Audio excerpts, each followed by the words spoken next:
மேஷ ராசி அன்பர்களே, இன்று மதியம் வரை சந்திரன் உங்கள் ராசிக்கு 6ஆம் இடத்திலே இருக்கின்றார்.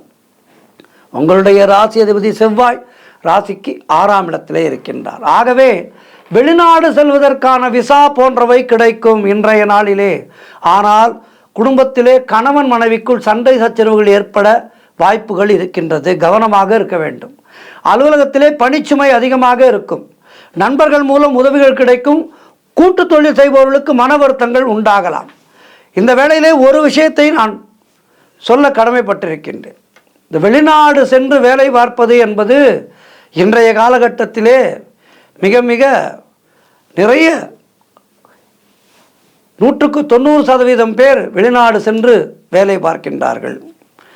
வெளிநாடு செல்வது என்பது யோகமா பாதகமா என்று கேட்டால், வெளிநாடு சென்று வேலை பார்ப்பது என்பது பொருளாதார ரீதியாக அவர்களுக்கு சற்று உயர்வை தரலாம் என்றாலும், நம்முடைய தர்ம நெறி பிரகாரம் பார்த்தீர்கள் என்றால் அந்த வெளிநாடு சென்று வேலை பார்ப்பது என்பது ஜாதக ரீதியாக ஒரு தோஷம்தான். காரணம், தன்னுடைய தாய் தந்தையரை விட்டு குடும்பத்தை விட்டு பிரிந்து இருப்பது என்பது ஒரு விதத்திலே தோஷம்தான். ஆகவே இருக்கின்றவரை இருங்கள். உங்களுக்கு மன நிறைவு ஏற்பட்டவுடன் உடனடியாக தாய் நாட்டிற்கு திரும்ப விடுங்கள்.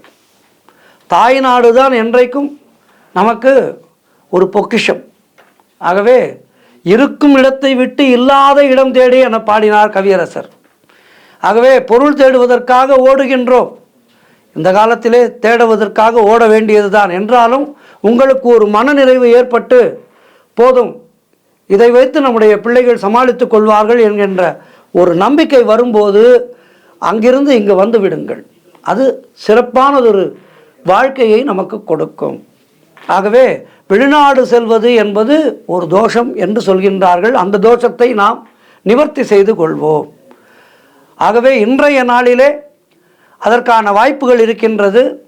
செலவுகள் கட்டுக்கடங்காமல் இருக்கும். கவனமாக இருங்கள். எல்லா விதத்திலும் நீங்கள் இன்றைய நாளிலே கவனமாக இருக்க வேண்டியது இருக்கின்றது. எனவே குலதெய்வத்தினுடைய பெயரை சொல்லிக்கொண்டே இருங்கள். இஷ்ட தெய்வத்தினுடைய பெயரை சொல்லிக்கொண்டே இருங்கள். தட்சிணாமூர்த்திக்கு விளக்கு போடுங்கள். வாழ்த்துக்கள்.